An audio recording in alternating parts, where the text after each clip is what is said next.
Thank you very much. Okay, with that, I will call to order this meeting of the Planning and Zoning Commission for the town of Ledyard. It is Thursday, August 12th, 2021 at 7:01 p.m. This is a remote meeting hosted over Zoom. I will now do the roll calls. Mr. Wood. Here. Mr. Boudreau. Here.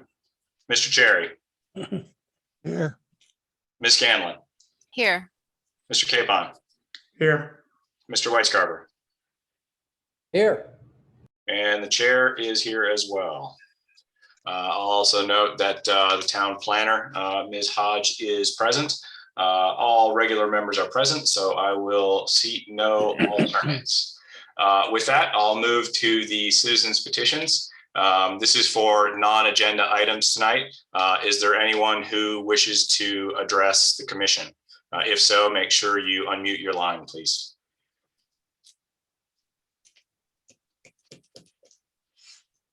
Hearing none, we'll move on to additions and changes. We have no additions or changes to the order of agenda other than a note that item A, under new business, pre-application informal discussion, Ledyard Center, LLC, will not be occurring tonight. That's correct, Ms. Hodge, right? So Mr. Heller is unable to be here tonight, and so he's going to plan to discuss with staff and be back in September. Correct. I believe he's over here, actually. Okay. With that, we'll move on to public hearings and applications. The first item under public hearings is a public hearing for application PZ 21-08 map 1528 Route 12 Gales Ferry. It's a zone map change to extend the Gales Ferry Design District Zone 200 feet to include the subject property. With that, I will open the public hearing at 7:03 p.m. by reading in the exhibits. Give me a moment while I pull up my exhibit list. Okay, exhibit number 1 is the application packet, which was received on June 28th, 2021. Exhibit 2 is the owner authorization letter. It's dated June 11th, 2021. To whom it may concern, I, Thomas Stagers of the Ledyard Land Group LLC, hereby consent to all land use applications regarding the real properties located at both 1528 Route 12 and 972 Long Cove Road in Ledyard, Connecticut, including a proposed zone change application regarding the permitting feasibility of utilizing the premises for operation of a taproom dog park as conceived and intended by Sarah and Patrick Scully at the properties located at both 1528 Route 12 and 972 Long Cove Road in Ledyard, Connecticut. Exhibit 3 is the town clerk notification dated July 22nd, 2021. Advising of the public hearing to be held on August 12th, 2021. Exhibit 4 is a referral to Southeastern Connecticut Council of Governments for an intermunicipal impact assessment. This is dated July 22nd, 2021. Exhibit 5 is the notification to the applicant of a public hearing to be held on August 12th, 2021 at 7 p.m. via Zoom. Exhibit 6 is the legal notice that was posted to the day. The pertinent part states that application PZ 21-08 map 1528 Route 12 Gales Ferry, Ledyard Land Group LLC, applicant Sarah and Patrick Scully for a zone map change to extend the Gales Ferry Design District Zone 200 feet to include the subject property.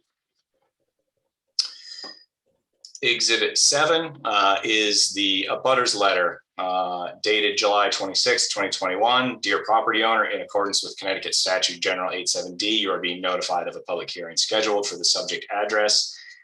Application at address 1528 Route 12, Gales Ferry, Connecticut. The Ledyard Planning and Zoning Commission will hold this public hearing on August 12th, 2021 at 7 p.m. A copy of the complete application is available to be viewed in the Land Use Department located at the Ledyard Town Hall. Written comments submitted prior to the public hearing by 8/2/21 will be uploaded on the meeting agenda. The meeting information will be available on the Town of Ledyard's website if you wish to attend. Included is the list of abutters, as well as the certificates of mailing to those abutters. Exhibit 8 is an aerial map of the subject property. Exhibit 9 is a street view of the subject property. Exhibit 10 is a poll from the town GIS of the zoning layer showing the subject property. Exhibit 11 is a letter from Samuel Alexander at Southeastern Connecticut Council of Governments dated August 9th, 2021. Dear Mr. Woody, I am writing in response to an application to amend the zoning map of the town of Ledyard. The application was referred to this agency pursuant to section 8.3b of the Connecticut General Statutes. The proposed zoning map amendments seek to modify a single property zoning designation from Commercial Industrial Park, CIP, to Gales Ferry Design District, GFDD. Based on a review of the material submitted, I do not believe that the proposed regulation amendments will have a negative intermunicipal impact. Exhibit 12 is a letter from James Allrach, dated 8/11/2021. And this is on behalf of units 4, 24, 25, and 30 from Christie Hill Condos. Dear Town of Ledyard Planning and Zoning Commission, based on discussions with residents at neighboring homes and our condo neighbors, there has been some confusion as from whom the notice of RT 1528 zoning change hearing was sent, and as to the time for proper research to respond and submit prior to the hearing. The notice was return addressed from the town of Ledyard, postmarked July 27th, and the letter states that responses prior to August 2 were needed if they were to be posted prior to the hearing. As such, at least 4 condo owners, if not more, did not believe we had sufficient time for research, discussion, and submitted response. There was also some confusion because one of us was able to miss work time on short notice and went to town hall to find the certified mail was sent from Mr. and Mrs. Scully. Was there more than one notice sent, the Scullys as well as the town of Ledyard? Based on the confusion and circumstances, we request the town of Ledyard please push out the hearing for zone change to the next meeting so that all neighboring residents will understand exactly from whom the letter notice was sent and that we all have ample time to research and submit express concerns. One of us did learn about the lack of inquiry, so it's evident that many people had impressions similar to ours. Alcohol outdoors isn't compatible next to residential zones, families, retired people, or the elderly. After hours with exiting, loud people, traffic, workers playing music while cleaning up, and lights are of concern. Other issues are the removal of woods, impact on wildlife, parking violators or trespassers in our lot, all of which decreases home and condo property value. We also have concern that the proposed zone change would result in pollution, construction vehicle or automobile or truck exhaust, leakage of related oil or gasoline or other fluids into our leaching field next to the tree line between 1528 and 1538 Route 12. This field is from the filtered output from our septic tank system that provides fresh water back into our grounds. We also respectfully ask that the applicant save the trees and properly manage their property if approved. Will the applicant use the 1524 Route 12 Animal Hospital building as the tap house, keeping it distance from homes and condos as opposed to construction building on 1528 Route 12? Will the applicant keep the trees as is between 1528 and 1538 Route 12? Respectfully, James Allrach, Deborah Ranquist, Dottie Burgess, and Charlene Sanders. Exhibit number 13 is an email from Sarah and Patrick Scully on behalf of their attorney dated August 10, 2021. Dear Chairman Woody, on behalf of my clients, I hereby request that the public hearing for the above referenced zoning map amendment currently scheduled for Thursday, August 12th, 2021 be opened and immediately continued without the acceptance of any testimony or evidence to the September 9th, 2021 regular meeting of the commission. The reasons for this request are twofold. First, I'm traveling out of state this week, and while I initially hoped to join the virtual meeting, I am now not available Thursday evening. As legal counsel for this application, my clients will be disadvantaged by my absence. Second, the additional time will allow my clients to finalize a mortgage commitment with their bank to purchase the property that is the subject of this application. The current property owner has indicated that they would rather the property not be rezoned from its current designation until my clients have obtained their mortgage commitment. We expect that commitment to be provided by the end of the month of August. Thank you for your attention to this matter, and I look forward to appearing for you at your September meeting. If you have any questions, please contact my office. Signed, Bill Sweeney, Esquire. Okay, that is all the exhibits I have. So with that, we are going to continue this public hearing to our September meeting. And so I will allow testimony tonight if the public wishes to speak on this. My advice is that you wait until the September meeting. And the reason for that is the applicant's attorney will provide a presentation at the beginning of that public hearing and describe exactly what this application is about. And so then you'll have that full presentation to be able to understand what's being proposed, what's actually at issue, and then be able to respond to that at that point. The only note that I will make now is, I've seen a little bit of confusion, and this is a zone change application. And so this does not permit any particular use on the property. It is a zone change. And so the existing property is currently under the CIP zone, which is a commercial industrial zone, which allows a variety of commercial and industrial zones to be landed on this property. The proposal here is to change it to the Gales Ferry Design District, which is a combined residential and commercial zone. So historically, as recently as maybe 18 months ago, this property was in the Gales Ferry Design District zone. And the current owner requested to change it to the CIP zone. So this is essentially a reversion to the zone for this property from a couple of years ago. But that will all be discussed at our September meeting when the applicant's attorney is here. Having said that, if there is anyone who does want to provide public comment, I will allow it. I'm going to start out. Deb, could you unmute that 860 line? Mr. Chairman, Yep. Point of order. I think the proper order for a public hearing is the applicant does go first.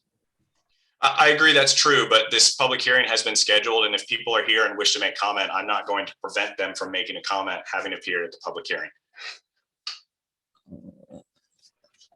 I would caution you on that. Okay, thank you. Deb, could you uncomment the 860 line? I can ask to unmute, which I have, but I can't actually unmute. Okay. I'll apologize if we're not able to get that 860 line back. If you can hear me again, you'll have an opportunity to speak in September. And I encourage you to attend that meeting and listen to the presentation and make comment then. Is there anyone else who wishes to speak?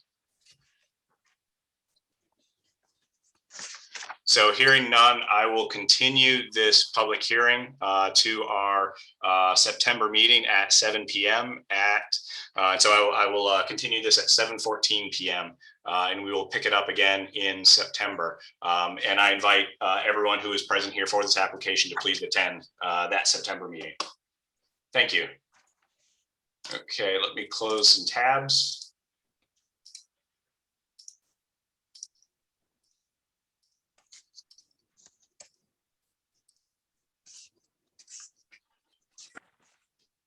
Okay, the next item on our agenda is discussion and decision of application PZ21-08 map.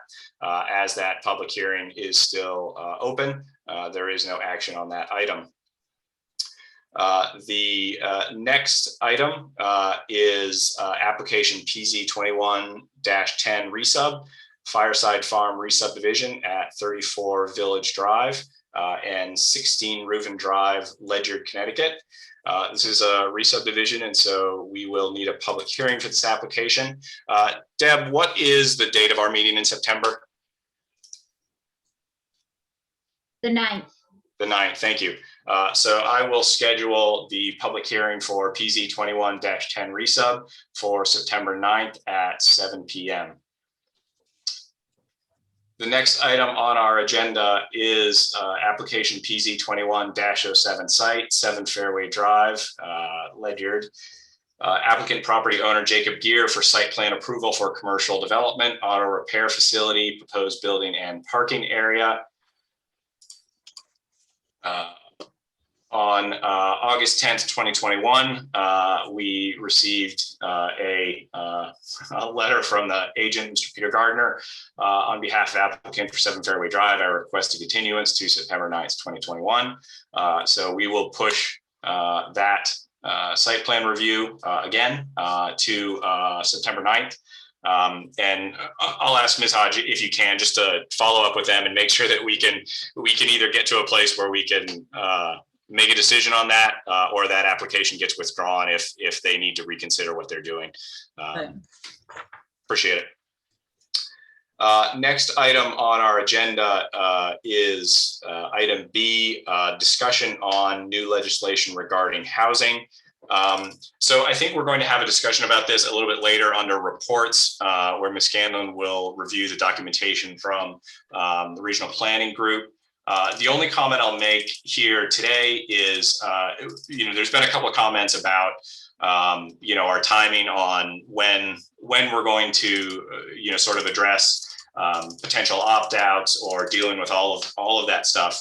And so one of the things that I think is important to make sure that people understand is essentially all of these changes are effectively due January 1st, 2023. And that includes decisions on ADU opt-out.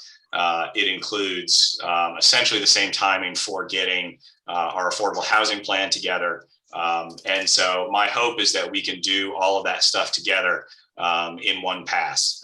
Since we are already moving forward with the affordable housing plan, I think a lot of the things that are going to be in that directly address some of the questions that come out of the changes in legislature. And so I'm optimistic that we can attempt to solve that in one swoop. Next item. Quick. Sure, Mr. Chair. As you pointed out, I think it behooves us all to go back and look at our plan of conservation and development and see what that says as we look at the effect of the legislation on the comprehensive plan. It all has to join together when we're done. Yep. Yeah, I agree. Next item on our agenda is discussion on new legislation for marijuana growers and sellers. So again, there's a nice bit from COG on this. And so I have a proposal for the commission here. And I wanted to bounce this off of the commission and get everyone's opinion. And I probably also have Ms. Hodge, if you could probably speak in here too, if you sort of on the technicalities of this would be useful. So my thought is that we are probably wise to include something in our zoning regulations to specifically identify marijuana sales so that we don't get caught into a situation where someone is arguing whether or not it's lumped into another category. I don't think we need to do much other than add it to our regulations. The only proposal that I think we should discuss at some point is whether we should discuss limiting the hours of operation of something like this. That's really the only thing that I see that could be problematic. However, I think before we do that, we do need to at least make an effort to reach out and see if we can get some input from the public on where people stand on this. And to that end, I'd like to propose hosting a public workshop in September regarding this. We can post it on Facebook, see if we can get people from the community to come and speak about whether or not they have concerns around marijuana sales or growing in town, and gather that information before we make any final decisions. Thoughts from the commission or the planner? Mr. Chairman, Tom Boudreau. Yep. This is an agricultural crop. How Well, the only thing I say is that, so in the legislation, they specifically say that growing is not agriculture. Okay, fair enough. Yeah, and so they kind of tied us a little bit there on that one. Okay. Yeah, and I think to be fair, the greater concern is probably on the seller side. So on the dispensaries, I'm guessing. But I could be wrong. And I think that's one of the reasons why I think it may be useful to try to reach out and see if we can get anything from. That was my concern. How does this fit farm stands and all that stuff? But if it's not considered an agricultural crop, that's fine. We can only have one of these right now Yeah. in town, so.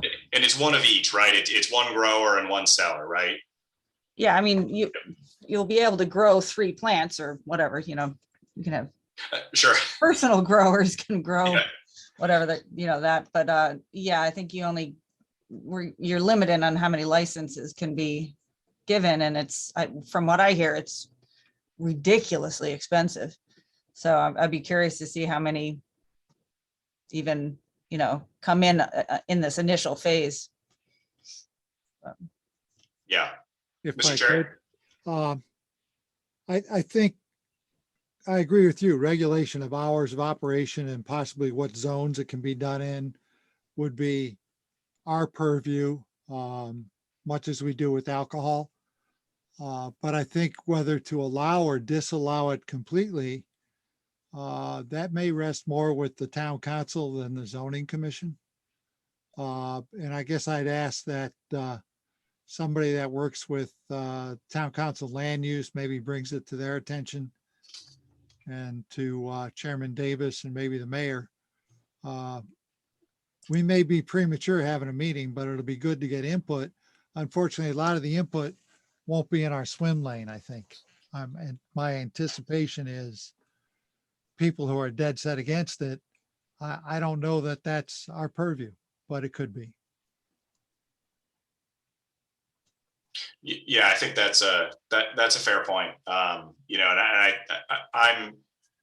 I'm certainly very hesitant to this commission ever getting into the uses are allowed or not allowed within 100 feet of use X and 150 feet of use Y, and I think that's very difficult. And so in my view, it's much more, if we're going to make a change, it is adding something so that we explicitly say, marijuana sales, are allowed. And if I was going to do it, my initial thing would be I would identify every zone that allows retail sales. And I would say that's where marijuana sales are located. That would be my, and we could make it, and it may even be wiser that all we need to do is include a note that says marijuana sales is regulated as retail sales. I'm not quite sure what the right way to do that is, but. Well, the other side of it is we're still waiting on regulations from the state of Connecticut. We have a statute. We have no regulations yet.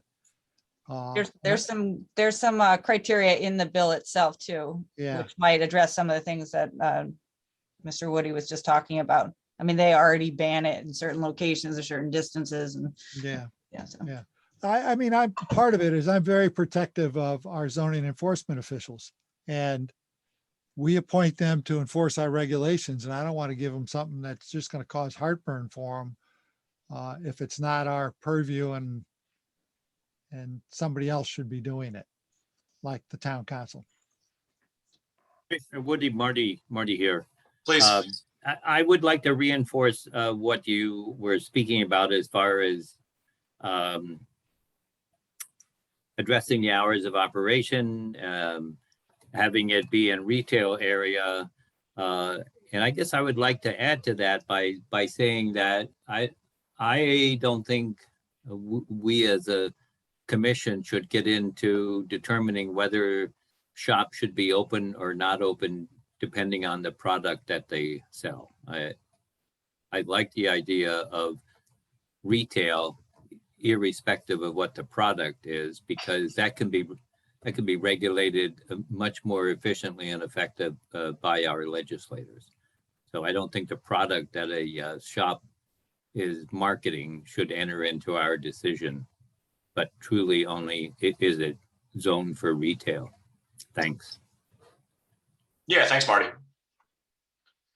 Yeah, I think those are all good points. We're trying to walk the line about making sure that we're explicit without adding anything that isn't needed. You can also consider a moratorium. I mean, since you're only allowed one right now anyway, if you want to hold off and see what other towns do, you could consider that too. Can we get a readout on what's considered Ledyard? Is parts of the reservation that are in Ledyard, is that Ledyard or is that separate? The sovereign nation, whatever their parcels are that are theirs, is a separate. Okay, you so know, anything that the federal government holds in trust for them is not Ledyard and we wouldn't regulate it there anyway. No, absolutely not. Okay. But if it's Mashantucket Tribal Nation owned, but it's in fee, we would regulate that property. Correct. Okay, thank you. Because the bill is really weird on that, so. Other comments from commissioners? Okay, so what I didn't hear from commissioners was a ton of support that we're in a place that it's worth holding a public workshop to try to gather that information. So what I heard is that we should not try to do that in September. Can I get an affirmative response from people that that's where the commission is? I agree, it's way too early, Mike. Okay. Ferry. Thanks, I Mike. certainly agree. I agree too, Katie. Great. I agree, Tony. I agree also, Marty. Great, that sounds good. That makes that easy then. And before we move on, any other comments on that item? Okay, hearing none. The next item is the pre-application informal discussion Ledyard Center LLC. As stated, we won't be discussing that tonight. The only comment I'll have to staff is when they came to us a couple of years ago, when the initial purchase and redevelopment was done, one of the things that we talked to them about was to take a look at our incentive housing zone and whether or not those regulations might fit for them. And I think they were somewhat concerned about whether or not that was a fit for them. But if you do meet with them, I think it'd be useful for them to review that and at least comment on why those couldn't be used for them. Okay. So next up under new business is application PZ 21-09 special permit 388R Colonel Ledyard Highway.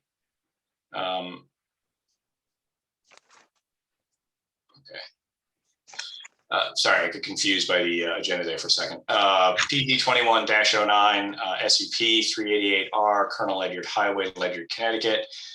Property owner Ledyard Properties LLC. Agent Michael Scanlon for a special permit for a two-family duplex. So our current regulations require a special permit for a two-family duplex. So we will need to schedule a public hearing for that application. And I see no reason why we can't do that on September 9th, again, 2021. So we will have the public hearing for that application, September 9th, 2021, 7 p.m. I fully expect that to be a remote meeting as well. If I could, Chairman Woody. Please, Mr. Chair. I reviewed the package they submitted and there's some problems with what they submitted with regards to not being compliant with our zoning regulations. Should I send those to you and Juliet? I think it's something they may be able to fix prior to the public hearing, and it may not be. Yeah, I think my understanding is anything that has a legal nonconformance that predates our regulation is on the burden of the applicant to show that they deserve that. So, it's pretty clear when you look at duplex, you look at interior lots, you look at R60 zones and you put all that together, there's some areas that they just don't comply with. Yeah, I think you can pass that to staff, Okay. and that's something that staff can evaluate and hopefully get sorted. I'm not sure that staff has reviewed that plan yet, so have a chance to do that in the next couple of weeks before our next meeting. Yeah, I have. I'm curious how it got created, the lot itself, if somebody could fill me in there. That's what I'm trying to figure out. How the hell, how did this get created and when? And that's really germane because it was created before our reg said you needed frontage. They might be all right, but if it wasn't created before our reg said that, it doesn't comply with zoning. Yeah. So I don't know, and I'm confused by the boundary line adjustment and what it did, but you know, I'll put it all in an email and I'll shoot it to staff and Chairman Woody. Thanks. Thank you. So with that, next item on our agenda is a preliminary discussion for an agricultural master plan. So this is from Mr. Mogul. This was something that Mr. Mogul presented to the ad hoc commission on agricultural regulations. And at that point, we did discuss that that's something that, he could certainly bring as a preliminary discussion to this commission, just to get, sort of some feedback and some thoughts from this commission. So with that, Mr. Mogul, the floor is yours.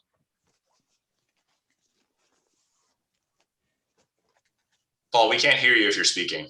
Am I? Now we can hear you. Thank you. No Thank problem. you. I appreciate it. Thank you for listening. I really appreciate the opportunity. Yeah, the ad hoc committee woke me up and said, "Hey, come on, this is really an opportunity now to look at the something for larger farms that don't really compete in that the matrix that was given to us in the ad hoc." Now, why an ad hoc, an agricultural heritage district in Ledyard? Well, it ensures the continuation of farming to preserve historical farm buildings. And as you see in the PCOD, in fact, the house we live in is built in 1740. And it preserves the agricultural character of the land. The AHD will maintain the long-term agricultural economic viability and activity on the land. As proposed in these draft regulations, we enhance the sustainability of the farmland in Ledyard by permitting a campus for flexible economic uses on the property. In doing so, the AHD in Ledyard would limit the undesirable conversion of agricultural lands to developments throughout Ledyard. The AHD creates a tool to preserve Ledyard's historical farms. The areas proposed for the AHD can be in any existing residential or commercial zone and encompass a minimum of 25 acres of continuous land in one or more parcels under common ownership. That's a major distinction in that there are several large farms in Ledyard that would love to have an opportunity to have other activities besides, horse and horse barns or beehives or even, whatever. I think, in my opinion, the Agricultural Heritage District would greatly help Ledyard's agricultural enterprises to compete for and enhance for their survival, basically enhance their survival, utilizing tourist dollars. Now, there's a lot, we live between the two casinos. We're just north of Mystic, and a lot of people just drive through town. We are not capitalizing or having an ability to bring in this monetary income that passes right through our town. It seems to me that other towns, such as Stonington, have been utilizing this approach to the Agricultural Heritage District for several years, including, Stonington Vineyards, for example, Saltwater Farm Vineyard, Stoneacre Farms, and Dean's Mill Farm. There are several opportunities here to see a successful program of some of these opportunity of our neighbors. It seems to me that maybe the planning and zoning would like to submit this as part of their proposal, and we submitted a series of regulations here based on the Stonington regulations. It's a draft. I'm looking for input, and I'm looking for, I know you guys are the experts. I'm looking at some input here. So I'm open to listening and answering questions when and where I can. I'd appreciate your help. Thank you. Yeah, Paul, thanks. And so just for sort of context, so this came up, obviously at the ad hoc committee. And so, the general feeling of the committee was, that this was probably beyond the scope of that committee. The number of farms that would be able to take advantage of something like this are relatively small. And so essentially the regulations that were put forward are meant to, probably cover the existing uses. And I think what this, might do, and this is kind of what Paul was saying, is that, this might, be a tool that would be used more in the future. And so it's a little bit, it's sort of less what is needed now and more, what might be a future use. If I may, it also Please. enhances the ability of some farmers to survive to that future, because as it becomes really clear, it's going to become very difficult to do this in the future. Taxes, we have a lot of regulations coming at us as farmers, and things seem to be going away from farming and into the low-cost housing area. There's a lot of pressure to develop farms.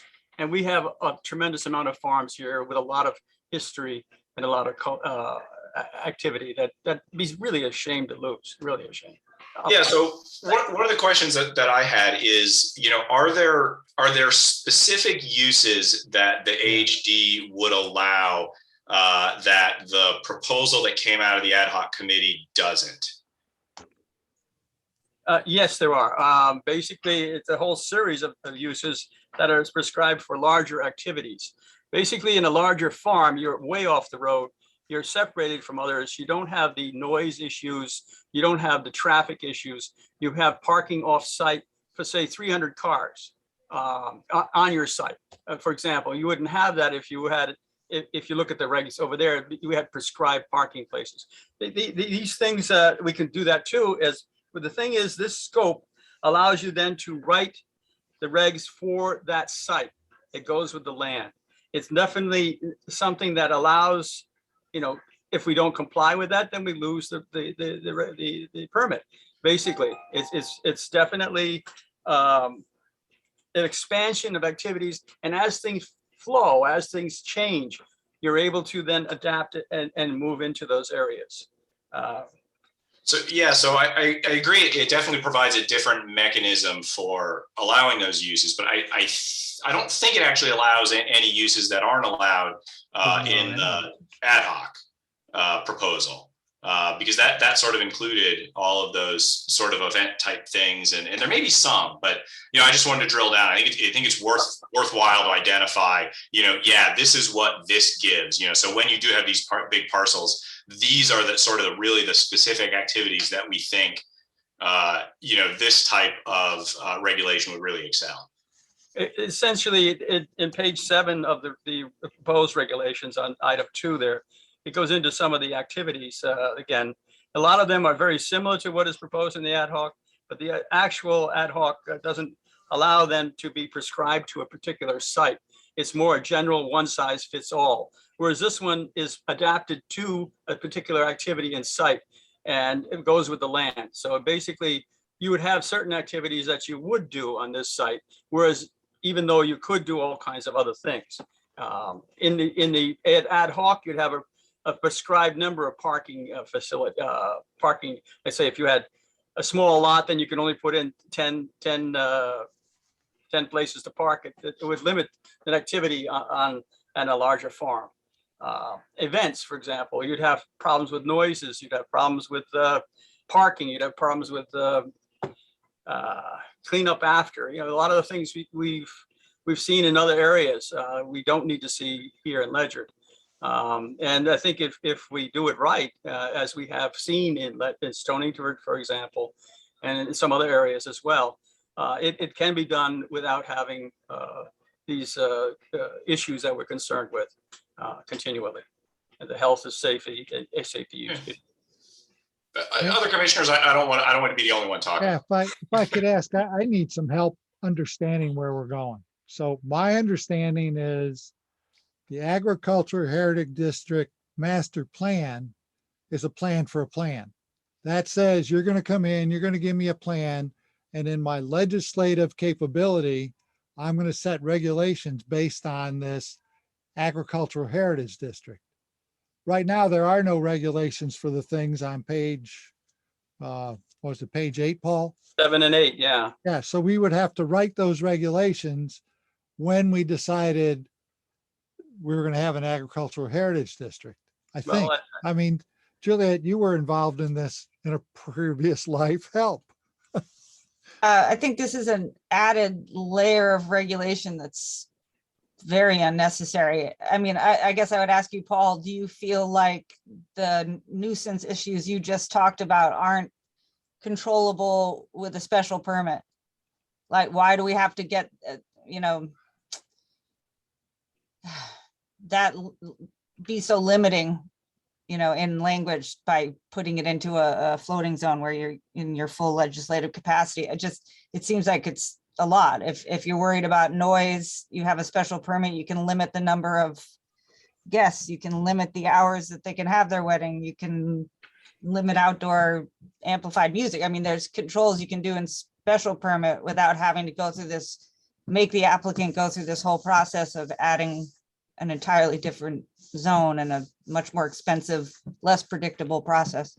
Very expensive process, because in our legislative capacity, So massive. everybody kind of defers to the commission on what they do, including the courts. Mm. So it's very, I agree with Julia, it's very different. The other thing is historically, back when we changed regs in 2012, when we did the ad hoc committee for the current set of regs, when we worked with LaBerge, we talked about agriculture and we talked about creating agricultural zones. And in all those instances, we decided it probably wasn't a good idea because it limits the property owner's use of the property. Because to use the property for something other than agriculture, he now needs a zone change, which is a legislative action of a zoning commission that could say, no, I don't want to rezone that to residential. It's a farm. It was a farm. It will always be a farm. And the landowner loses control of his property. Well, in a sense, yes, I see what you're saying, but it becomes a tool to preserve the land. A lot of people are thinking that they need to put the land in preservation. In other words, You can do that. You That'll can't preserve do it. that. You can technically do that, but if you look at, and I've looked at it for our particular piece of property, the state and the feds are not doing anything north of 214, okay, at this present time.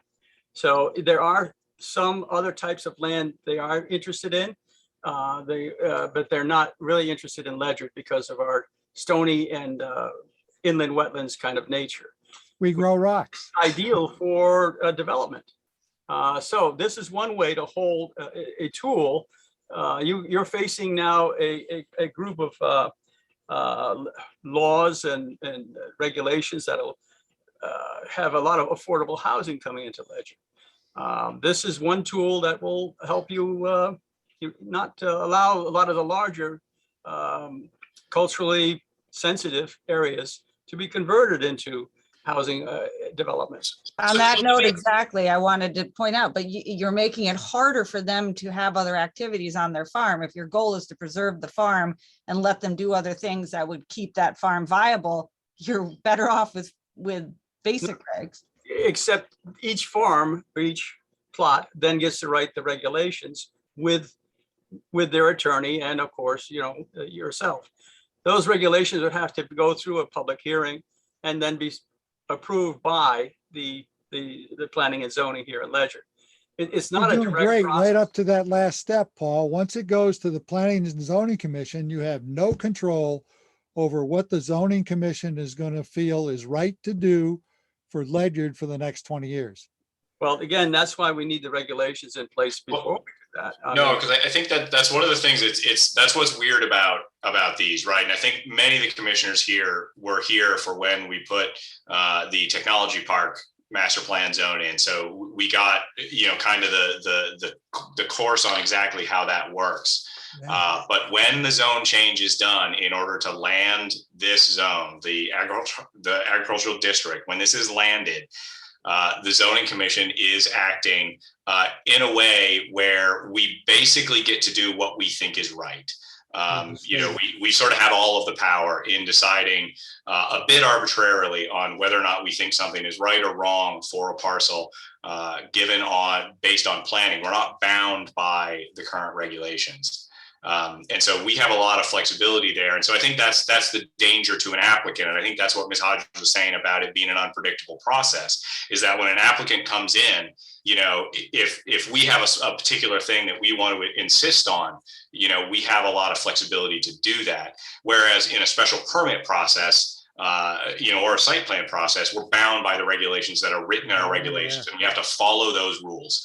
And we don't get to move around outside of those. But I think, you know, that aside, the thing I wanted to understand is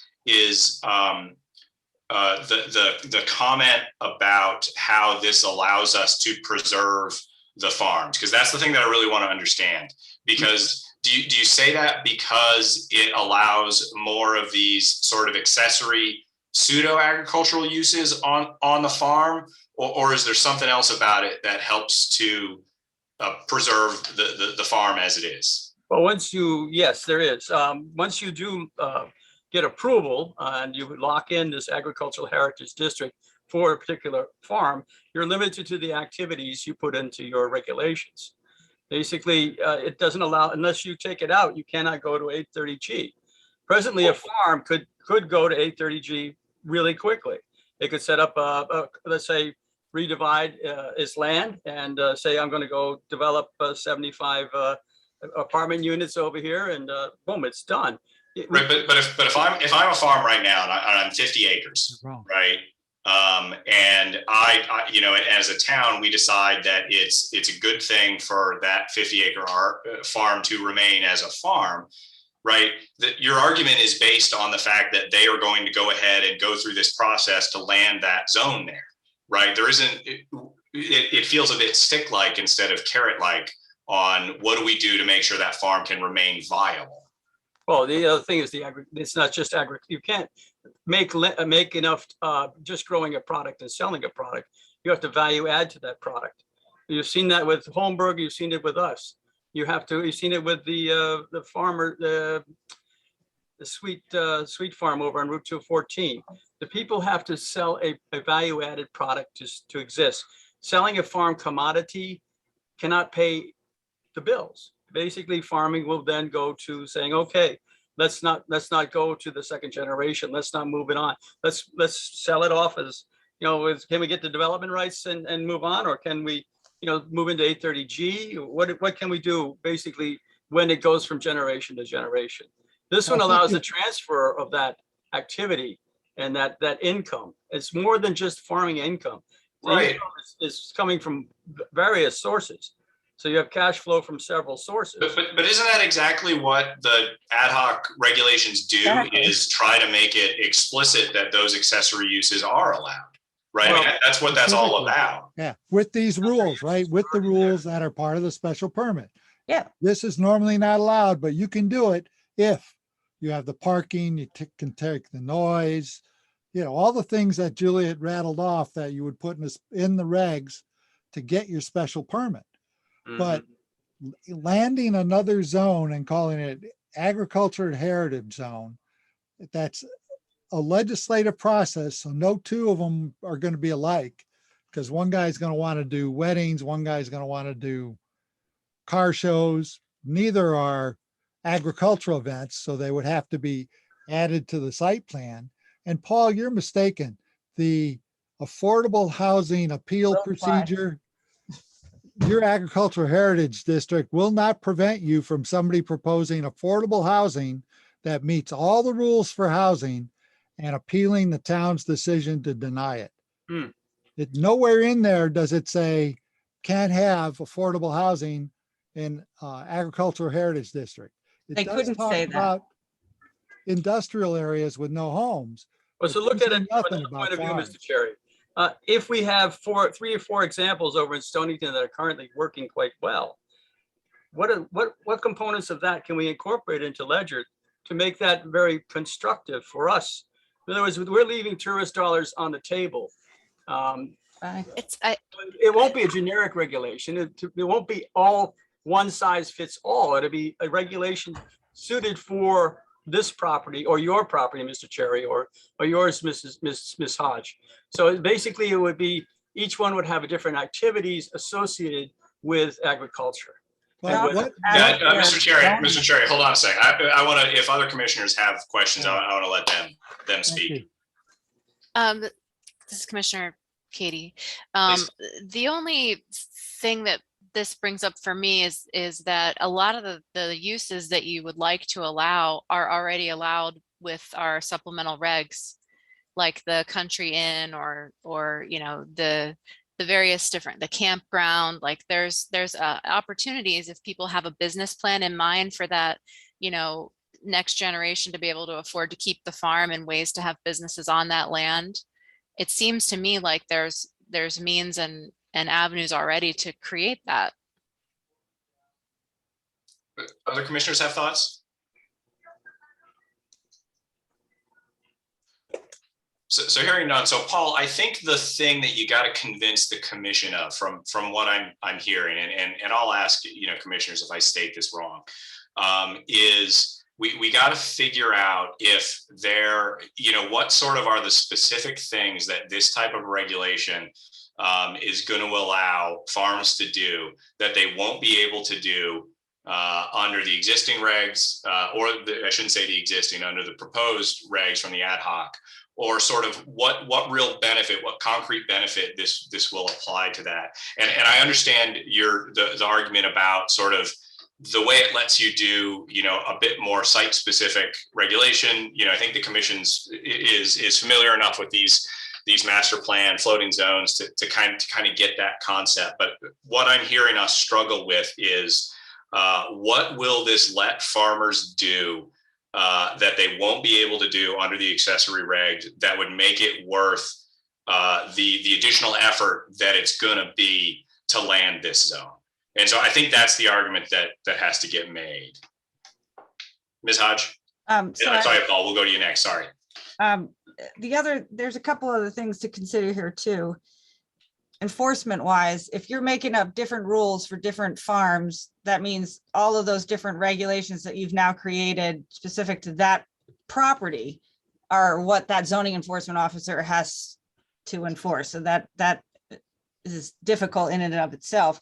But it also, you know, if you have a set of regulations that the ad hoc committee, you know, was given, let's say, that applies to anywhere that agriculture is allowed, then people that are moving into town or living next to farms, they know what could possibly occur next to them. You know, given that there's a special permit that could, you know, put some conditions on that, but they have a clear expectation of what can happen on that farm next to them.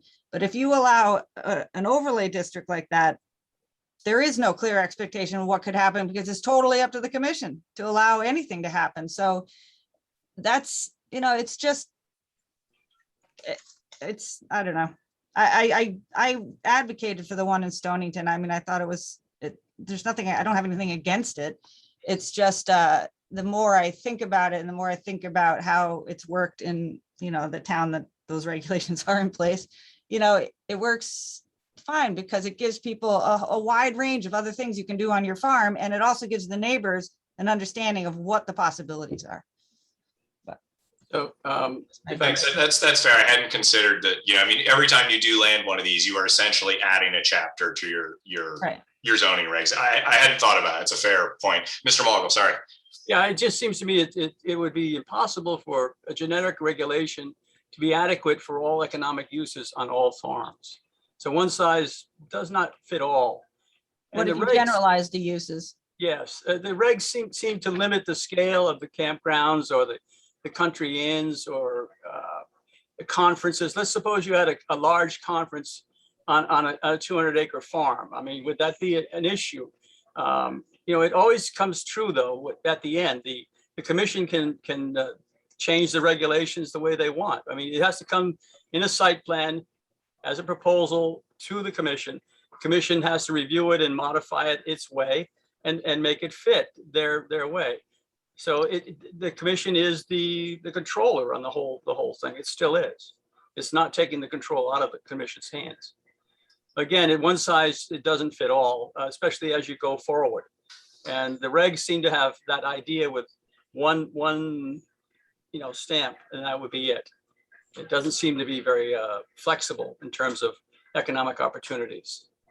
I'm not sure I understand that, but okay. Okay, yeah, I mean, I think you got some feedback from us. I mean, I think, definitely the thing that we're struggling with is making sure that, there's enough opportunity in this type of reg to make it worth the complexities. And I think that's where the commission stands. Isn't the one that the application that Ms. Attorney Heller is putting forth, isn't that a master plan for the downtown area in a sense? If he gets that through, that would be very similar, but come up from another point of view. I'm trying to hold land open and give us a tool to hold it open and make agricultural viable, whereas that's trying to develop. I'll note that this commission has not in any way endorsed that as that plan. That is a draft that we haven't even held a preliminary on. And I'll be honest, I in that draft, I have some of the same concerns there. I just read the notes, that's all. No, it is fair. It does share some similarities. Absolutely. Yep. It's not a good idea either. Yeah. Yeah. And so, no, but I think that's where I am is I'm struggling to find, what this really allows that makes it worth the complexity of putting it in place. And, we landed a floating zone for the business parks. I thought it was a really good fit for that. So I think that they are useful zoning tools. I think in the right place, they make a lot of sense. And I'm just struggling a little bit with this. So for me, certainly from the commission's point of view, my priority is to get the recommendation that's from the ad hoc committee working its way to town council and getting that through. That's definitely my priority. And I think we need to go through the process on that. Once we have that in place, I think it's probably at that point, worth another discussion around this to say, look, now that this is in place and they're the actual regs, are there holes that something like this would fit? And I'm open to that discussion. Mr. Chair. The other thing for Mr. Mogul is as we move forward on that set of regs coming from the ad hoc committee, if there are things that are not in those regs that would enhance the ability to perform a function that keeps the farm, those regs are not going to go through us without changes. Give us short changes like, hey, it doesn't adequately address meetings of 50 people, or it doesn't allow weddings, or it doesn't do this. And we'll look at those to make it work better for the agricultural interests in town.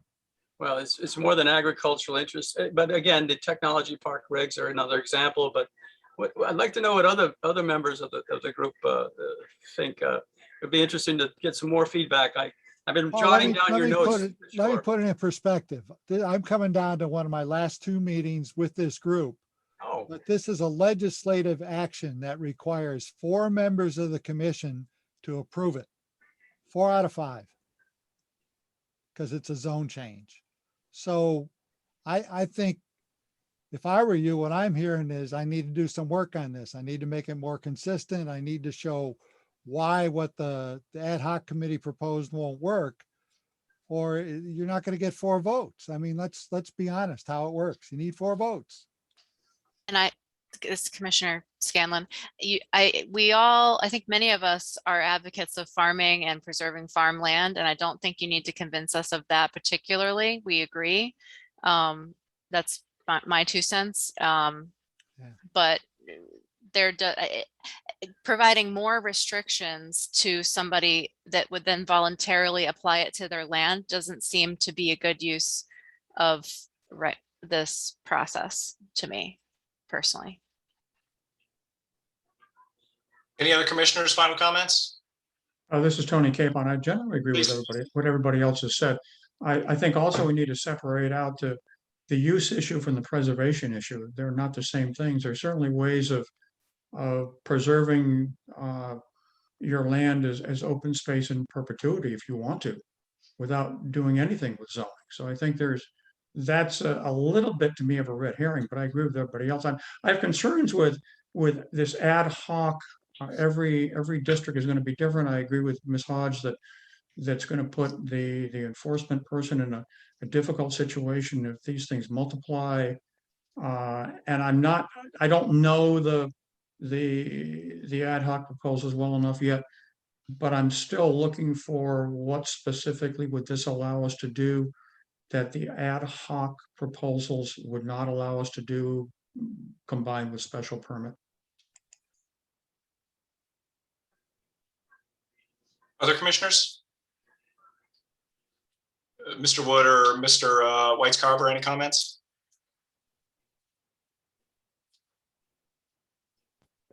Hearing none. Thank you very much, Commissioner. Oh, I'm sorry. No, please, Mr. Wood. Okay, so I have some questions and I'm asking for clarity, and so we can take it as feedback. I believe that the special permit option within the town can achieve a lot of what Paul is asking to do. And I also agree with Tony. I don't understand how the preservation works into this. And I also think I might have missed, but how many farms are we talking about? And I only ask that because then our enforcement officer, so how many farms are we talking about in the town of Ledyard that would qualify for this, Paul? Qualify, or about 8 have expressed interest so far.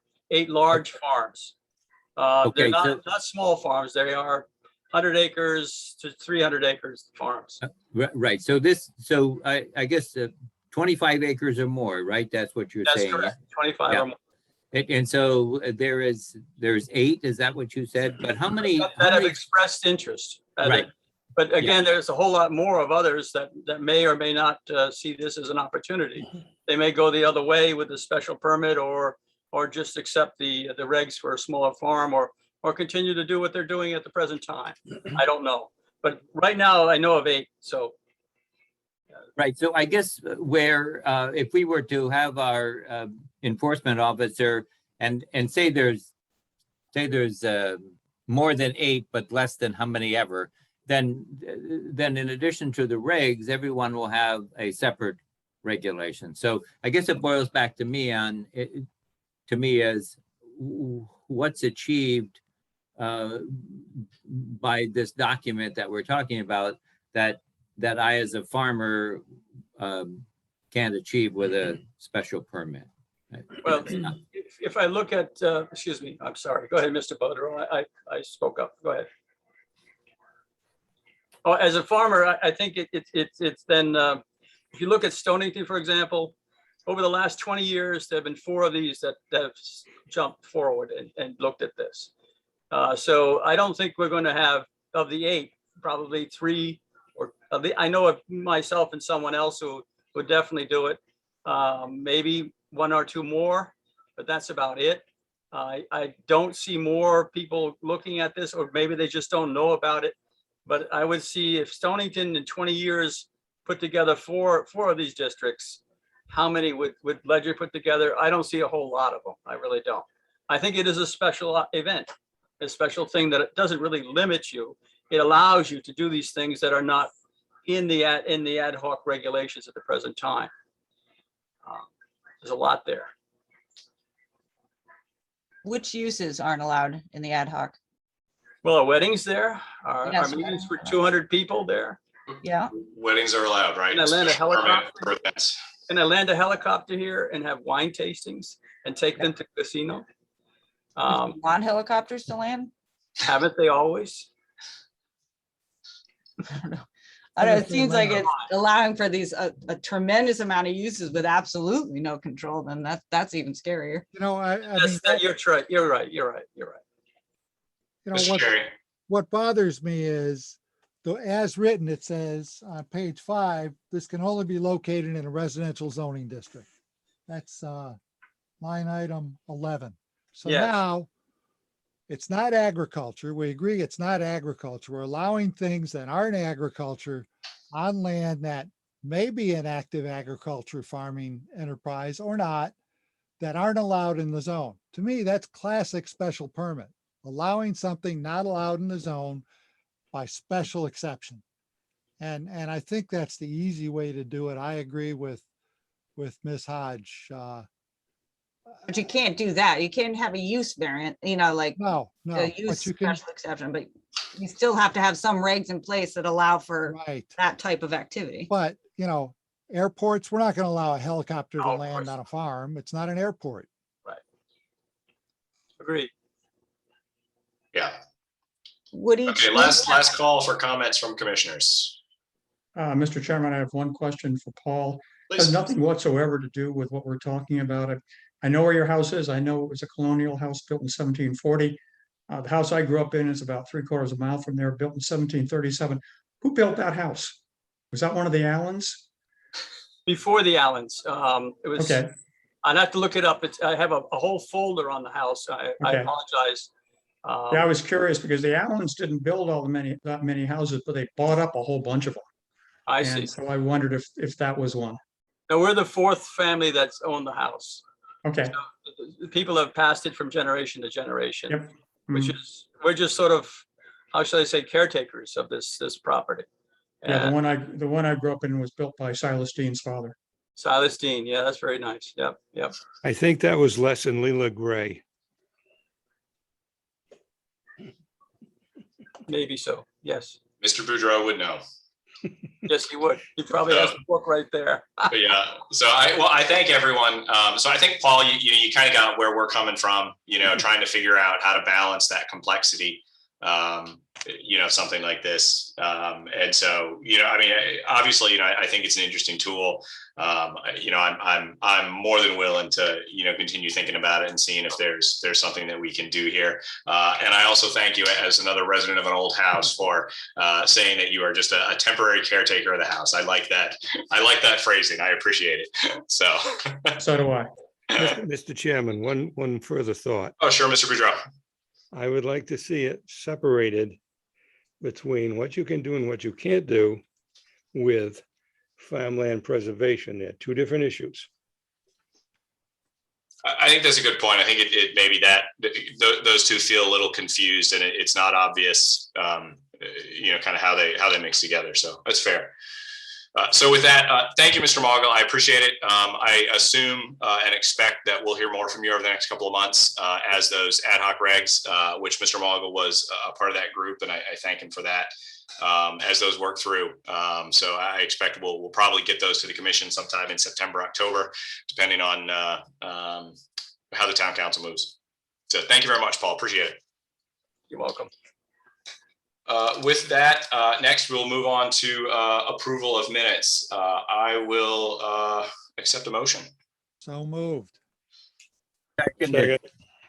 Heard a second from Mr. Boudreau, I believe. Any changes or corrections?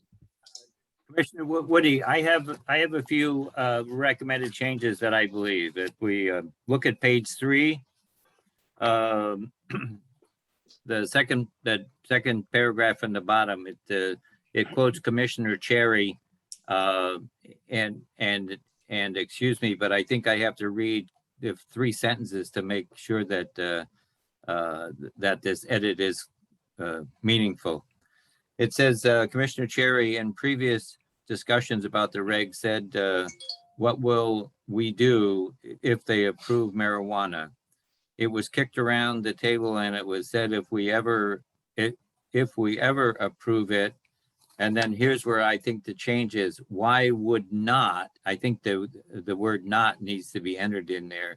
It currently reads, why would we treat it just like we do a pharmacy? I think we would say, why would not we treat it as a pharmacy? Is that correct, Mike?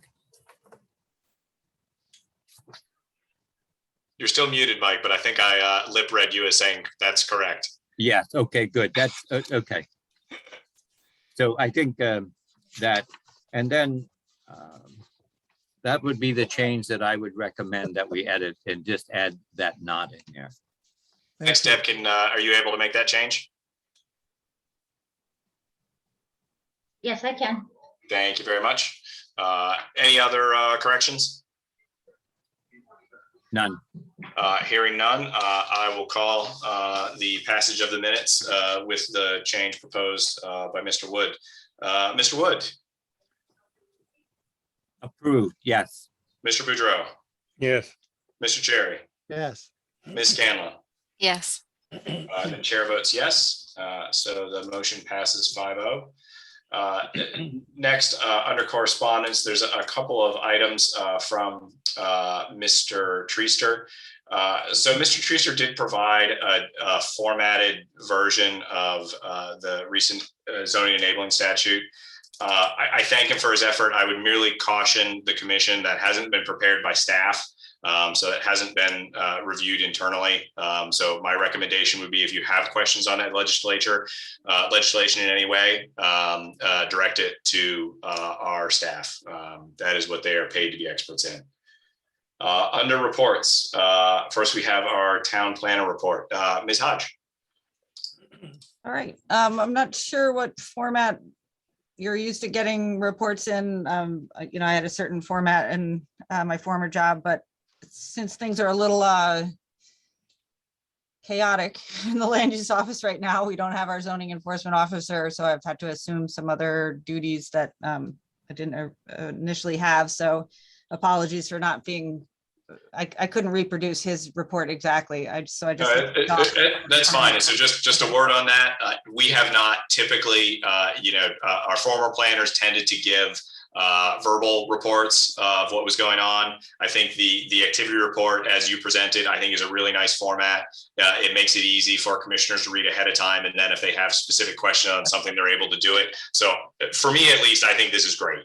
So if commissioners have problems, then they can deal with it. I think what you've done here is fine.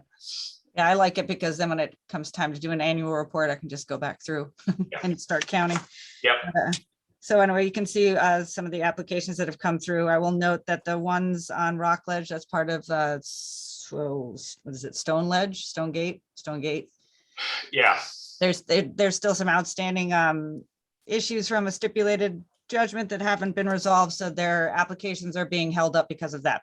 So we can't approve them until they comply with the elements of that stipulated agreement, which I'm now familiar with. And hopefully they're moving along with some of those improvements because they've asked me for certain plans and whatnot. So I anticipate they'll come into compliance soon, but that's why those are still sitting there and held up. Yeah, and this commission did just recently deal with, the changes to those. So if you have questions, the commission is well versed in what happened there recently, at least. Okay. Yeah. Great. I did submit your affordable housing grant yesterday or today. I can't remember. I don't even know what day it is. But they did receive it and responded back that they would be making their decision in September. And then at that point we can, I didn't identify any consultant yet because, there's a couple we could choose from and I didn't have a chance to talk to you guys about that, but we didn't have to identify one up front. We can do that after we are awarded because they may not award the full amount anyway. So it's better to wait. I let you know that there's a public meeting planned for that multi-purpose pathway. The LOTSIP grant. Right. That will be Thursday, the 19th, I believe, next Thursday at 6 o'clock. So I guess look for an announcement on the website for that. The Lou's Garage project, I still haven't gotten a final report. I think there's some water testing that's outstanding, but Groton Utilities is obviously interested in getting that report, as am I. So I had hoped to have it by now, but it hasn't come in. And then we're moving forward on the GIS update. I did talk to Klaus, the person that was going to do it or, prepared that whole scope of work. And I think that this person should do it, but I will attempt to get another quote at least. And if I can't get one, I think it's an important enough issue that I would maybe go back to the council and ask for that bid waiver again. This needs to be like priority one because there's so many mistakes. It hasn't been updated, and Yeah. one of the ways that it could affect you as a commission is when you ask people to provide like the list of abutters and send notices, if that list isn't correct, that's a big problem, because then you open yourself up to an appeal because they haven't been notified. So that was, and I don't know the town or the people or where they live well enough to be able to ever identify, oh, wait, that's not up to date. I would never know. So I appreciate that. And I think you'll get a lot of support from this Yeah. commission that those updates are way overdue. you really So, are. And now as the longer we wait, the harder it's going to be and the more files that have to be updated. So, and along those lines too, because I'm sensitive to the fact that it's difficult to update these maps, if you don't have the digital format. So you'll notice that I'm militant about getting that updated Schedule A description, which might irritate some of your surveyors, but I know them well enough to. But I will ask for that because that's your, you have those and you can give that to the person who's doing the updates and they can punch it into a program and they can edit the map that way versus them trying to look at a map and, 11 by 17 and get the coordinates right. So It's more accurate. exactly. I mean, it is. And if they have to do an A2 survey, they have that description. It just takes a little more time to produce it. But so as part of like just my initial read of the department and the permit process and the application forms, one of my other priorities is to create instructions. There doesn't seem to be a set process for some of the things that I think needs to be. Mainly so if I have to cover the office, I know what they are too, so so I'm going to get some of these things written down so that it's the same for every person. Because I had noticed that with Kyle a little bit, that he asked some things of one person, but not of another. And it just would eliminate that. So it's just a simple check sheet for the things that are administrative on the staff side, like, or how many site plans get submitted with a special permit, or, just those little things that you can just have out there and hand it to the person. This is what you need to submit. And for as-built requirements too, to make sure that those septic locations and utility locations are on those plans because they come in handy later, especially in towns that have Ledyard Health District who want that information. So, so those are, it's like I said, it's pretty busy in there right now until we get a new zoning person. We do have an intern starting. Deb may know more than I do. I think it's at the end of the month. yeah, I think it's September, first week of September, I think. Yeah, I thought it was September, Okay. early September. Because I noticed I'll attend some orientation thing on August 27th about that. But if, I welcome any ideas from anybody, if there's certain things you feel that this person should be doing. Otherwise, I have plenty he could be doing. But, I'll leave that up to the commission too. I have to get a little better understanding of what his program is or what his expectations are too. And then the last thing, the steep grant is still moving along for the fairgrounds. We met today on that just to nail down the process to make sure we can pass an audit should that ever happen. So there's a lot. You have a lot going on. Great, thanks for that. Yeah, I know you got passed a bundle of in-progress grants and things, so. Good. Yeah. Any questions from commissioners? Just one quick one. Mr. Cherry?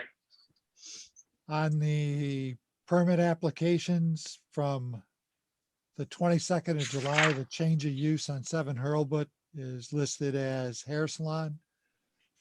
We've Yep. had problems in the past with hair salons versus installed septic systems, just a heads up.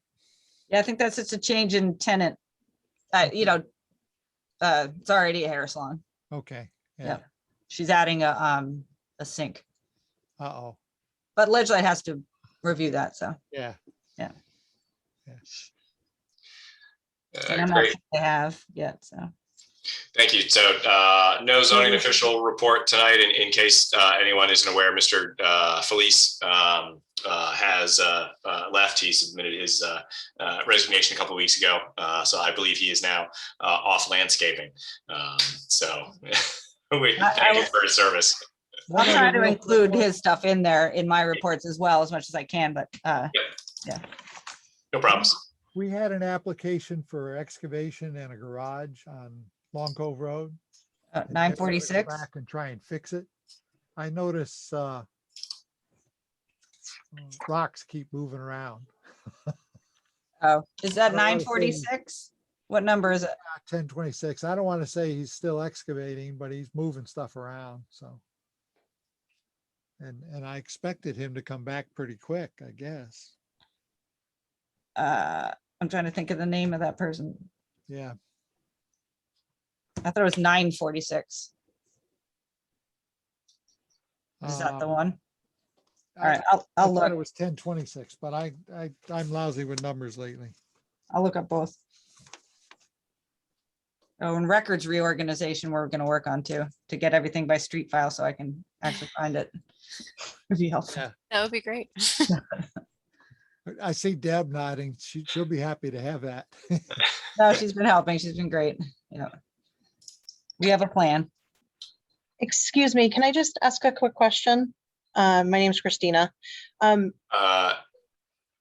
So this isn't really a time for public input.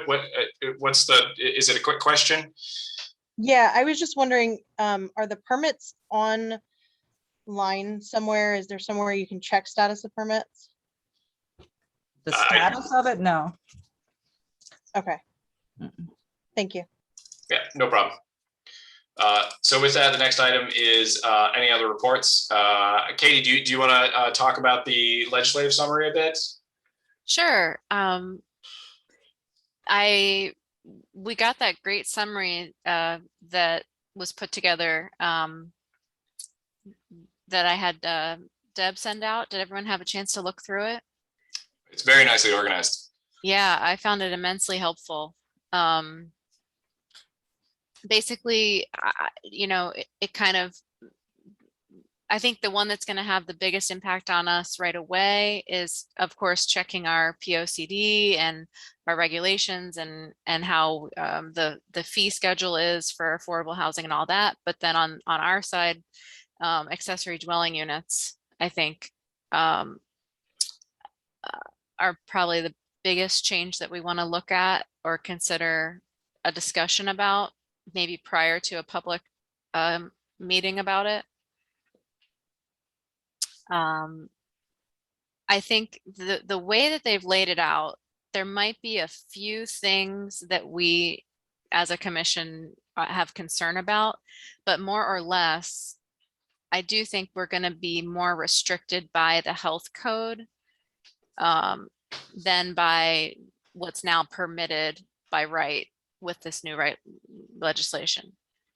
Does anyone want to discuss what they think about that?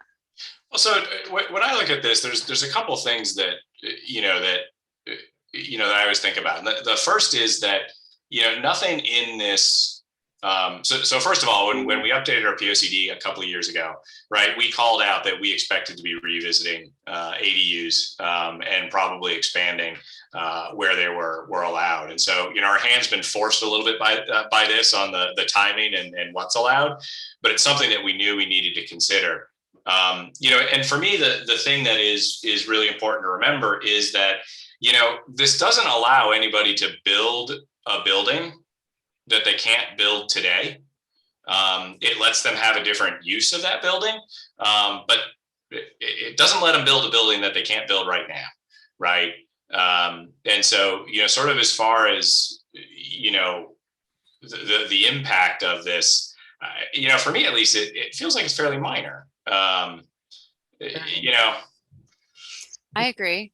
It could be. Well, and I actually think that it's the best way that Ledyard is going to get affordable housing without having a lot of 830G come in, because we can, have an in-law suite with a side entrance door and one extra parking spot and not really feel the impact of greater density as we would if we had a 6 or 8 or 12 unit apartment building on the same street. Yeah. So. Yeah, well, and I think, one of the, so to me, one of the things that I didn't like about the legislation is that it didn't allow us, it doesn't allow us to make those affordable units, which I know some of the towns in the areas do. And I thought that was actually fairly clever for them to do. And I can understand why the legislation was written that way, but I kind of wish they had given us that. But look, when we did all of the work for the POCD, and you look at where all of the growth in housing is expected, it's all in rentals, right? I mean, that is the housing gap that exists, is in rental units. And ADUs absolutely are the lowest impact way to get, rental units available, than almost anything else. We could potentially see when this takes effect, if people are able to implement them, that we then have more of a discussion, perhaps issues with short-term rentals, just because having an accessory unit within your house affords you the ability to then rent it out, for example, on Airbnb, and not have contact with the people who you rent it with, and you can potentially make more money from that than from a long-term renter. Speaking from experience, I have an in-law suite at my house, and I did rent it on Airbnb before the pandemic and before we got our ordinance in, and haven't done it since, just because of the pandemic. But that's just something that comes to mind that we might want to consider. Was there any discussion in the regional planning around, what regulations might be put in place for short-term rentals in these ADUs? Because I haven't seen any discussion about, what, if anyone is considering anything, or, what is being considered. Because, we backed away from short-term rentals as a zoning issue when this came around last time. And so I was a little surprised to see it thrown back in here. And I was just curious if anybody's discussed that. I've heard no discussion on it. I brought it up because it hasn't been brought up, and maybe it's just something we want to talk about. But if the goal is to get affordable housing, my in-law suite that's on Airbnb isn't acting as affordable housing for Ledyard. It's not available to someone who needs a low cost apartment. So that's just. Well, they gave us both edges though, right? It doesn't count as an affordable unit, but it also doesn't count as a residential unit. Right. So your number of residences didn't go up. So the Yeah. percentage, that bright line before you got to defend yourself, doesn't go up with it. And Katie, I think you're right. I think it's an infrastructure issue. And if you remember the discussions we had on the development going on in your neighborhood, it was, we couldn't get deep to put it in writing, or DPH to put in writing, that if you had more than 6 bedrooms per acre going to subsurface sewers disposal, you could anticipate problems. So I think as we look at how to implement these regs, the big issues are water. And I serve on the board with SQA on the advisory board. And I brought that up saying, hey, you guys paying attention? Conceivably, everywhere you have a single family home, they could add another bedroom, bathroom, and kitchen and call it an ADU. But to do that, they'd have to do a B100A, and they'd have to follow all. Septic system. Yeah, so But in general, if your house was built 1980 or later, you can double the number of bedrooms in your home and Ledyard will sign off on it because you have that excess capacity. So if you're in a 4-bedroom home, you want to add a 1-bedroom ADU, it's no big deal. I mean, I haven't talked to sanitarians recently. That's not entirely true, Mike. It's Yeah. only if it's inside the building envelope. If you're going to be doing an addition, you have to submit for the review. Even with the new Yeah. statute. Yeah. And if it's detached, you're gonna be putting in a separate system. I mean, houses now are designed for 4 bedrooms. Yeah, but they said you don't have to put in a separate system. Of course, that, once again, that's the legislators, not the technical Who people. said that? No, that's not Didn't it? true. They didn't say that. Didn't it say you couldn't limit it by sewer and water? No. It says ADUs shall not be required to be severed by separate utilities, and shared septic systems shall not be considered community wastewater systems for regulatory purposes. So, But they still have to get an exception to share it by health code. yeah. Okay, but it's not a community system. All right, I mixed the two together. Thank you.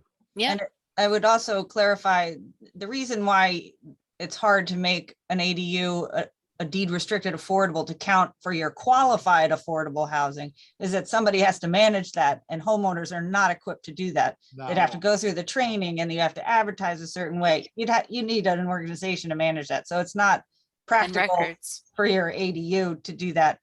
But what you're creating is, and I think what I love about it is that it doesn't kill you for your numbers, your percentages. It's not going to work against you, but it's going to create much needed rental housing that is affordable. May not be qualified affordable for the state statute, but it is still housing that is affordable, and that is needed in this region. And you know, It's the little a affordable instead of the big A Well, affordable. you know, Exactly. Yeah. we're talking a lot about ADUs, but I think the real impact that's going to help us is what they defined as middle housing, 4 to 8 unit, yeah, one That's the bedroom huge apartments, thing. so you put 4 units on one floor, you do 2 stories, you get 8 units of 1 bedroom affordable housing. And conceivably, that could be infill housing on a 1 acre lot in most of our residential subdivisions. That, in my mind, is a real hard sell to existing homeowners. But I think that's what's necessary to break through that rental thing. I don't think you're going to do it with townhomes. I don't think we're going to do it with duplexes. I think you need to go after the middle housing, and I think that's a tough nut to crack. or multifamily, which is why that proposal that's about to come your way that eliminates the affordability part of it is a negative.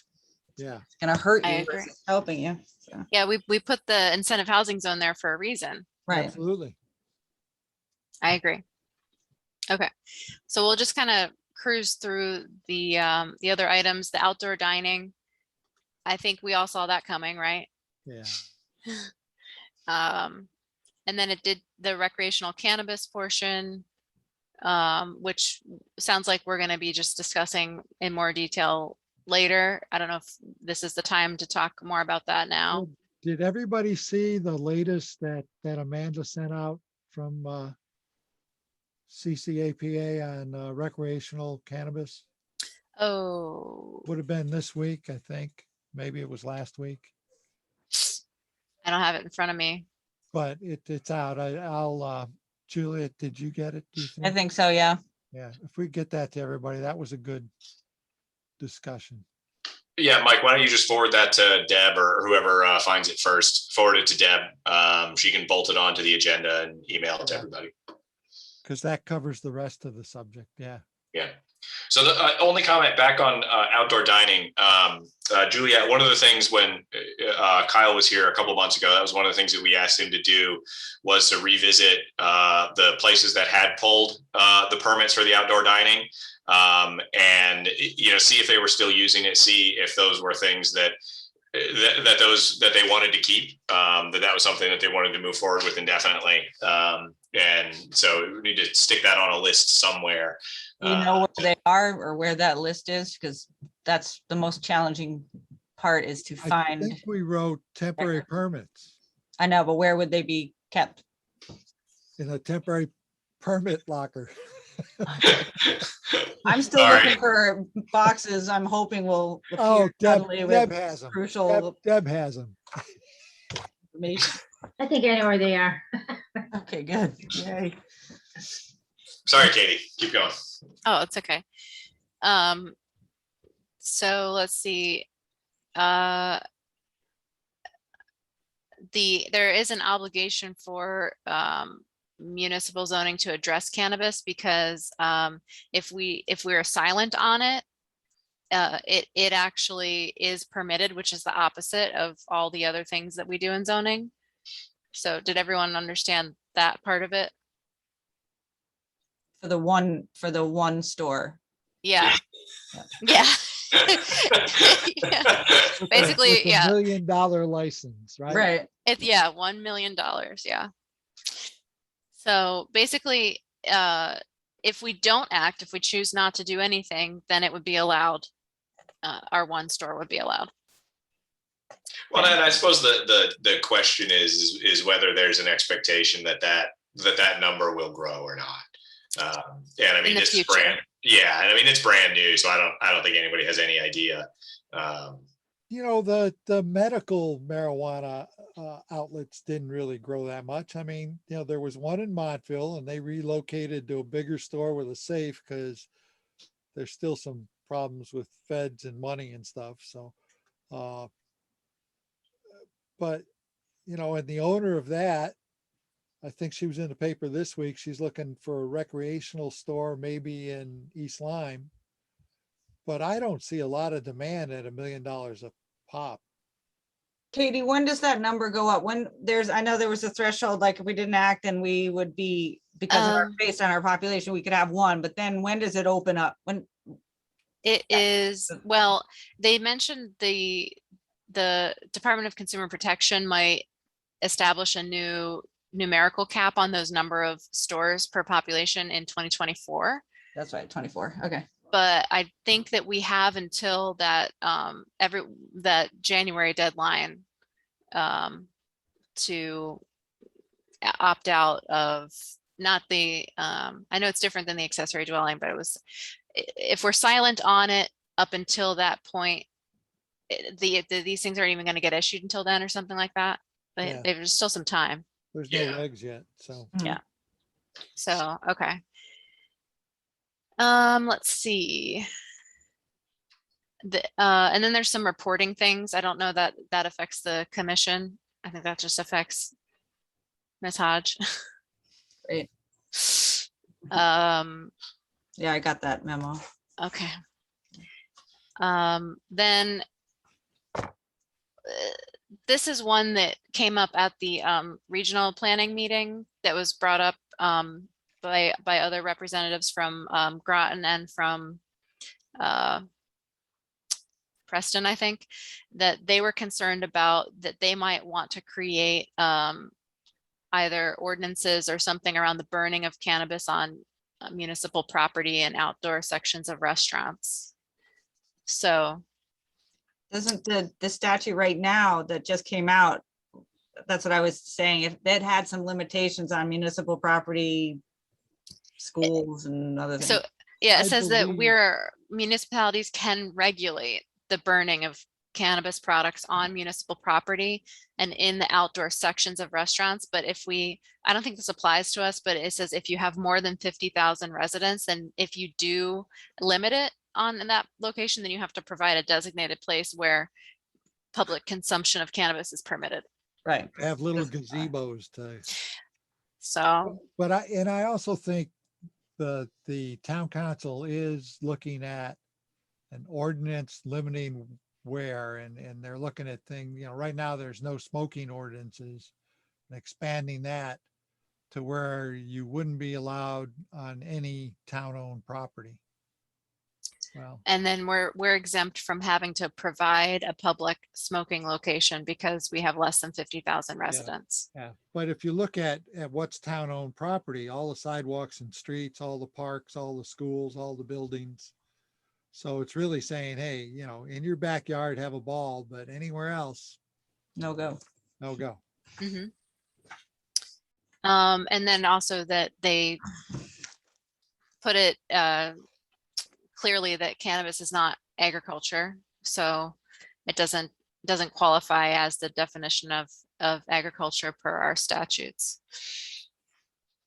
Was there any talk about why? Yeah. I saw that, it was just kind of weird. I think it's because the agriculture as written, permitted, is too permissive for what they wanted to be able to control with this, is my gut. Yeah, they And can that- process.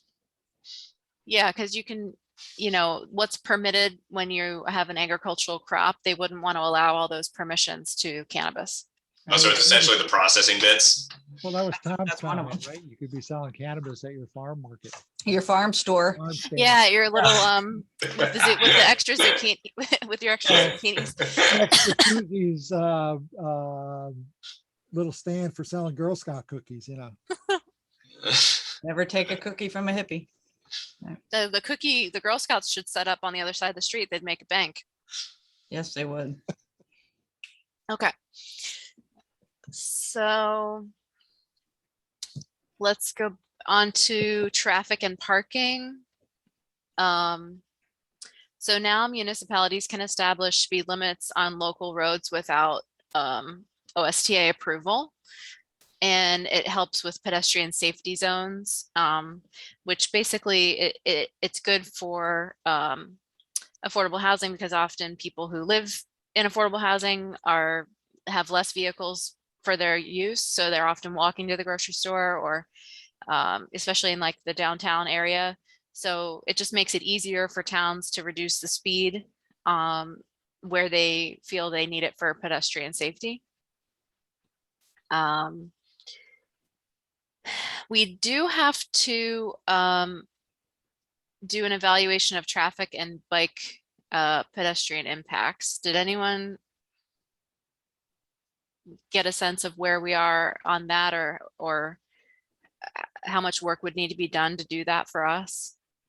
You know, I don't know that we kept any of the studies that we did. We never did a big walkability study, but when we did development in Gales Ferry, like the CBS and the school, Mhm. we looked at sidewalks and pedestrian flow. Our regs talked about connectivity between parcels off the road, but it required parties that weren't part of the application to agree. So, you know, we didn't get too far with that, but I'm not sure we where it would looked at- apply to how we've developed in Ledyard, but it basically encourages alternatives to parking and making the public infrastructure created with development more friendly for bicycles and pedestrians and transit users. But tried- again, yeah, we tried that in Ledyard Center, but we found out, we thought we were in good shape when we redid the roads and put in the sidewalks and the on-street parking, and we had the latest thing, and we sent all the maps in, and DOT changed their rules from the time we started to the time we finished. So we never did get the bike lanes and stuff that we thought we had built for. yeah. And we can't really lose a lane. No, not anymore. Um, We even talked about one way. Yeah, I mean, you know, that would be a mess. yeah. Yeah. But that's how New London did it on Bank Street. It worked. It's much. It's great. It's Yeah. very safe, and yeah, you actually can safely get out of your car and you can safely ride a bike. It's kind of incredible. Well, we Yeah. talked about it from an economic development standpoint too. If Fairway Drive went through, it's conceivable you could go past the library up to Fairway Drive, continue north, come back 214 and continue on to 117. And that would be your north path, and south would be 117 straight through. And it would cause traffic to slow down. So you would have a better commercial district. Plus you could, you know, when you did it, you'd put in more sidewalks and stuff. And I think a lot of that is probably important with the proposal that Attorney Heller wants us to look at. What are we doing in a parcel like that for connectivity, pedestrian safety, where are we putting the cars? And that all needs to be in there. And when I read it, he had a lot of it in there, but you know, that ends up being part of the legislative process later. So there's a lot of meat there that's just not well defined. Yeah. So I think those are all important things to keep in mind, but they might not be immediately applicable. On to the next topic, land use approval expirations. So there's it establishes a minimum validity period for an unexpired special permit. And I think this must clean up some problem that they had relating to affordable housing that I'm not sure if it applies to us. There Uh, was some case law where people were trying to figure out whether special permits had expired or not. And a Ah. lot of it got involved in the excavation permits. And then it Mm. tried to migrate out of that. So they may have been trying to fix something the court slapped. So it seems like that's what most of this is. And But it changed all the dates again, which is just, you know, we went through that once before with the recession. just pushes it out. You know, Still if it trying to was figure that approved out. By then, but it hasn't expired by Yeah. this, add 9 plus 14, but it can't be more than 62. What? You know, Yeah. that's why, Julia, you'll see a lot of things that when Charlie was here, I couldn't keep track. So every time we had a special permit or an action for the commission, it would show a date of receipt, an action date, extensions taken, and absolute drop dead date, because I couldn't keep track, and we just Yeah. kept a running total because it's just impossible. Hard, yeah. The only person that knows the dates for sure is the applicant waiting for day 66. Yeah. Or feedback. All right.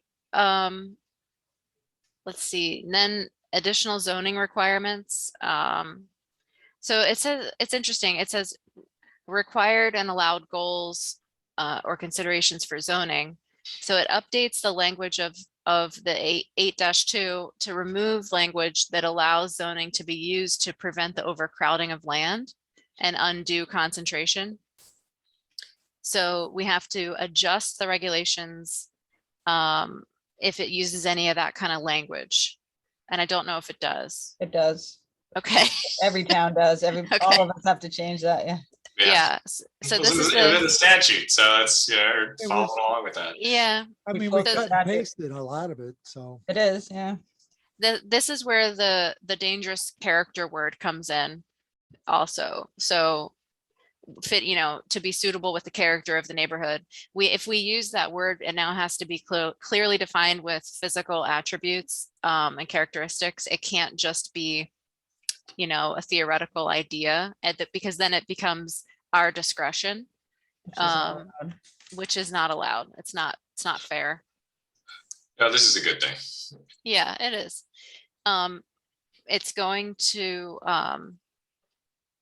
we're just gonna have to do, there's actually, New London does have a sheet that they provide for people going through the permit process that has design standards. And no one looks at it, but they do have it. So we could do something like that if we had an area that we felt needed to have graphic representation of that character. And I happen to know an architect who could draw it for you. Let's see. This is interesting. So overlay zones, floating zones, planned development districts. It allows zoning to adopt regulations for overlay zones, which were not explicitly allowed previously. So I don't know what kind of gray area we were operating in. Wasn't there like one town that if it was incorporated in a given year and it had, 2 streets that went north and south, they could do it, and then everybody else just did it? It was written for one town, as I remember. Ah, New okay. Haven or Bridgeport or something. I They had were- no idea. They were allowed, it was just, I don't know, it was tangled up in the spot zoning issues. I don't know, you had to word them in such a way that it didn't incorporate just one parcel. So the next two, I think, could actually impact us.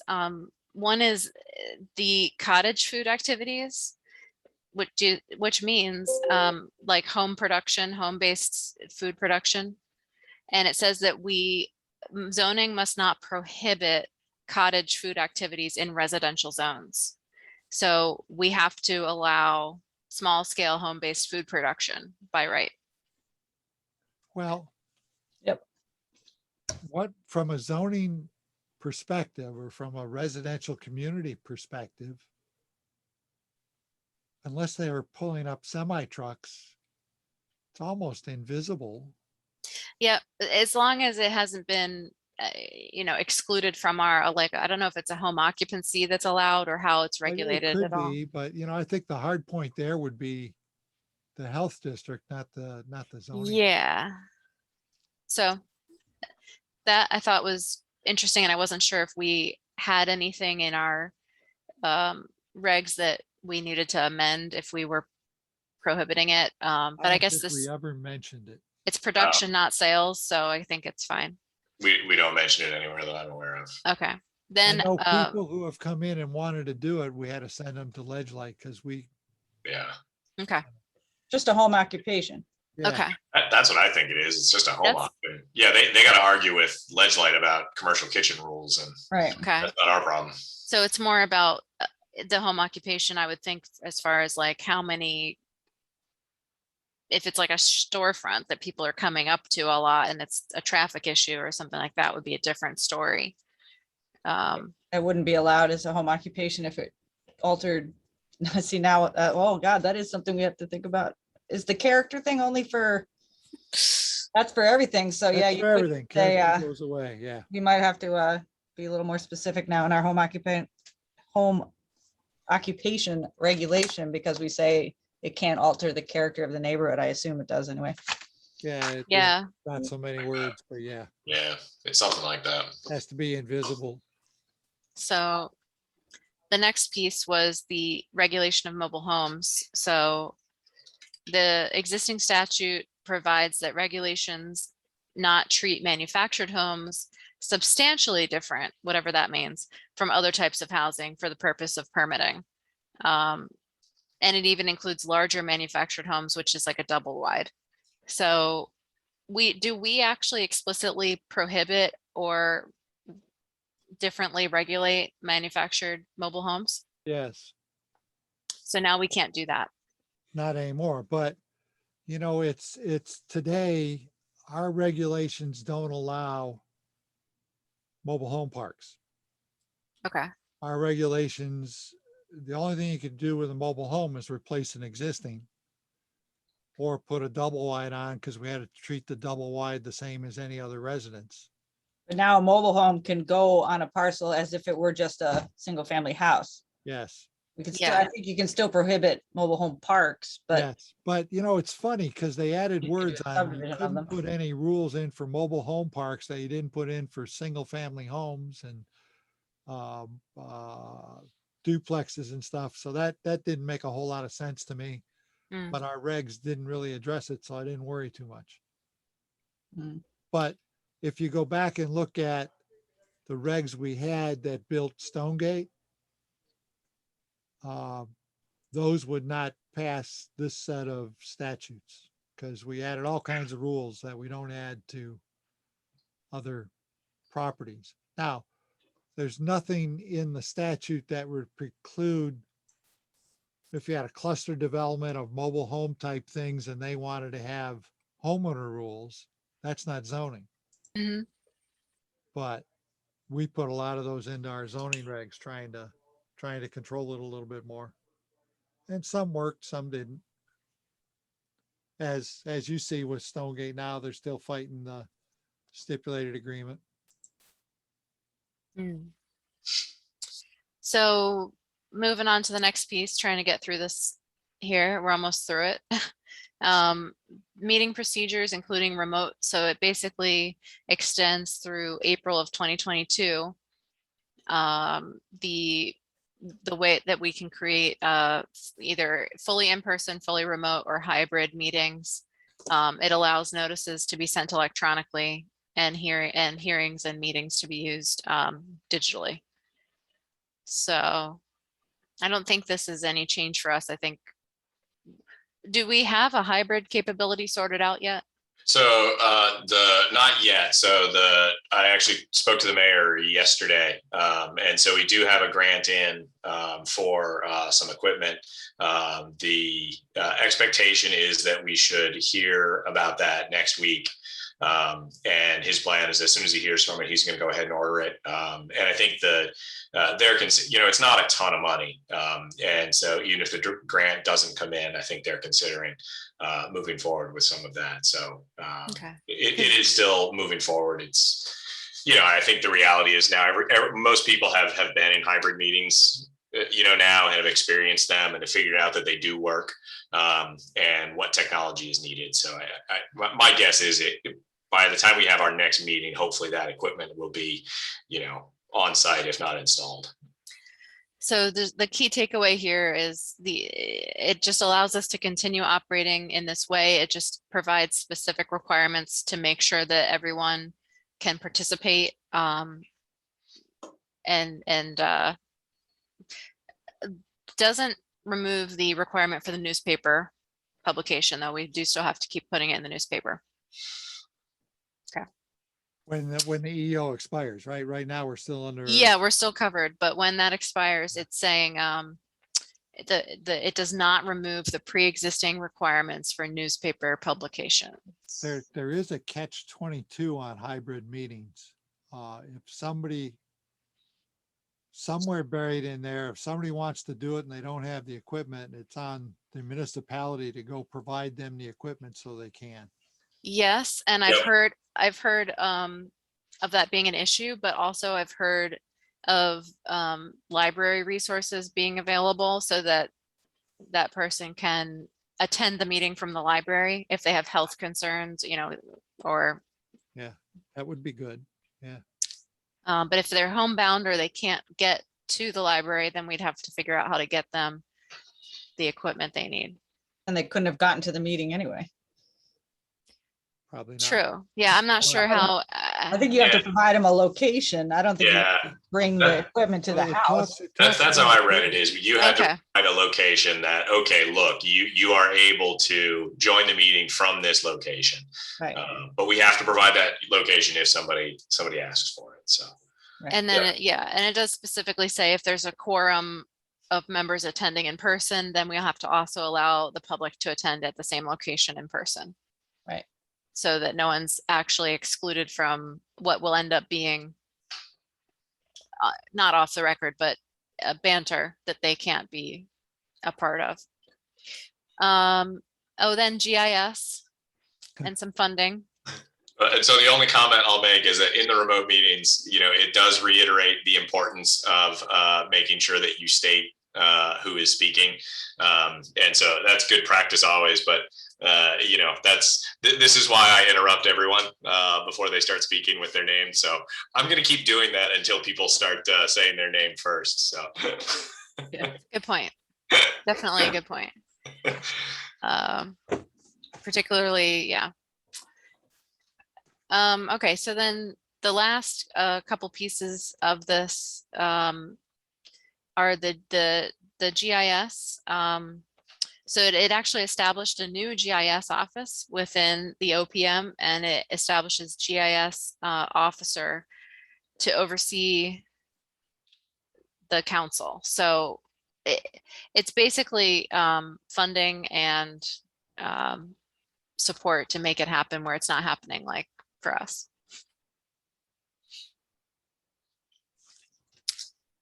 There's a $9.5 million fund toward building statewide GIS capacity for broadband mapping, data, and other critical services supporting remote work, health, and education. So this is critical for the affordable housing people, because if they don't have data, they can't know what they need to improve.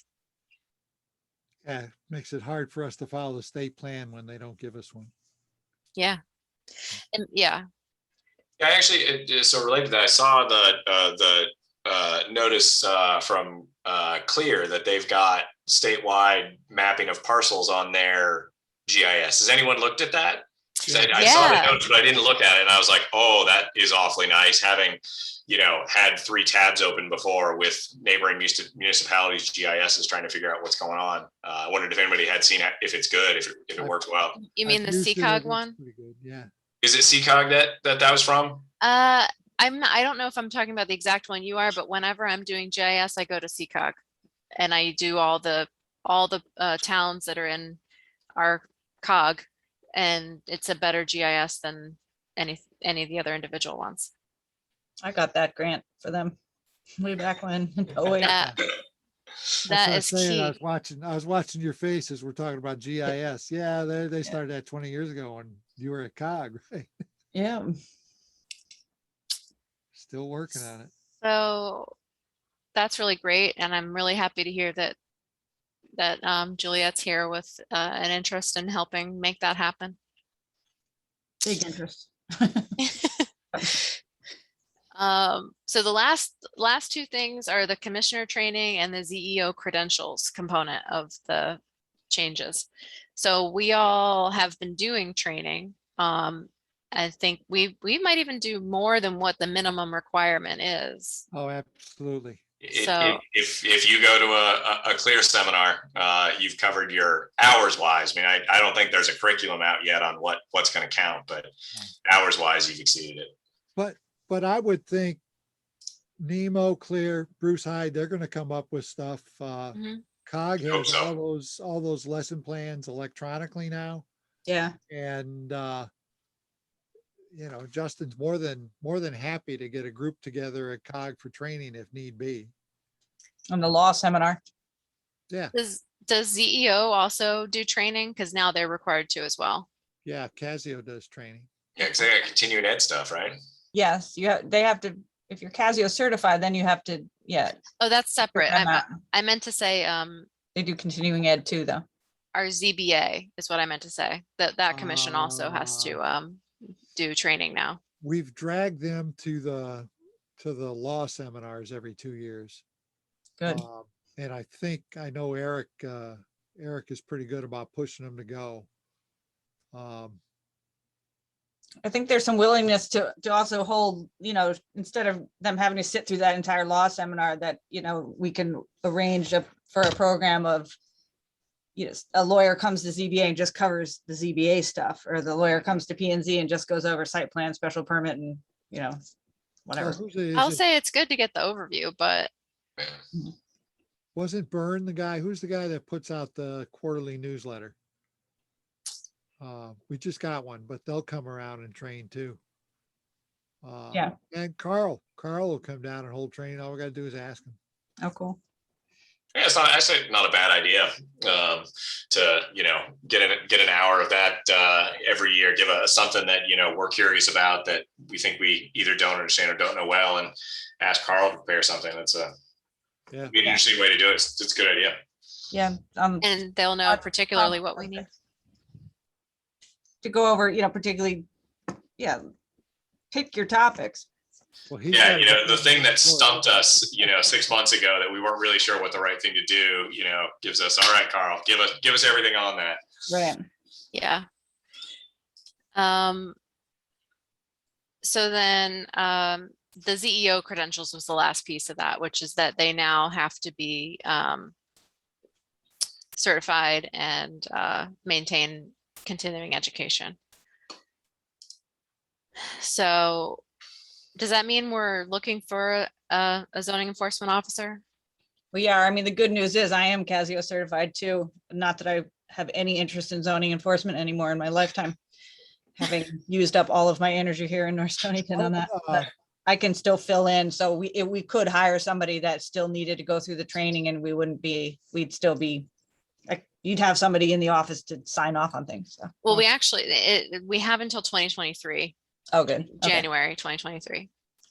That one went into effect right away. Yeah, it was the only one that was, and that was a debate of, because all the other dates were 2022 in January, and this one was 2023. So I think they're just giving everyone plenty of time, so all the existing ZEOs can go and get certified and be compliant in the time. So Juliet, they didn't say anything about directors of land use. Yeah. I'm all trained up. So yeah, well, I don't think it said anything about that. You gotta go looking now. Don't worry, I train all the time, and I love that law seminar. So Yeah. Yeah. All right. So anyway, that again, are digging back into it. And if you have any questions, Justin has made himself available if anyone wants to talk to him about anything. And at least he extended that offer to the Regional Planning Commission, but I think that goes to everyone here. You know, we don't use their resources. I bet Justin to come down and talk to a combined meeting. Yeah. I bet Amanda would come down and be happy to talk about Southeastern Connecticut Housing Alliance. He like made a YouTube video and wrote a song and plays guitar to educate people on this stuff. He'd be happy to come down. Yeah. Yeah. 'Cause there's a lot of misunderstandings. You know, we talked about how we could build workforce housing. It wouldn't count as affordable because it's not deed restricted. And everybody says, well, we have all this affordable housing. And we addressed that in the last housing report, because what you find is, yeah, there's a lot of housing that cost wise would be considered affordable. It's less than 30% of a median income. But those homes are owned by people making a lot more than that. So they're not available to those that need them. And it's One of the biggest spiral. issues. Yeah. Mhm. It's hard to get out of.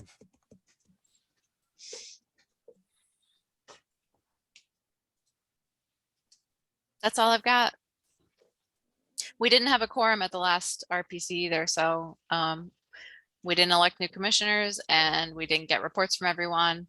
And the only little bit of news we got was that the development over in Groton, the one that's the oral school is just still ongoing with public comment, and they are making some changes based on public comment, but the application is technically within their zoning regs, and it's going to be interesting to see what happens, because it was sort of unclear even in the report of it how it was going to be resolved.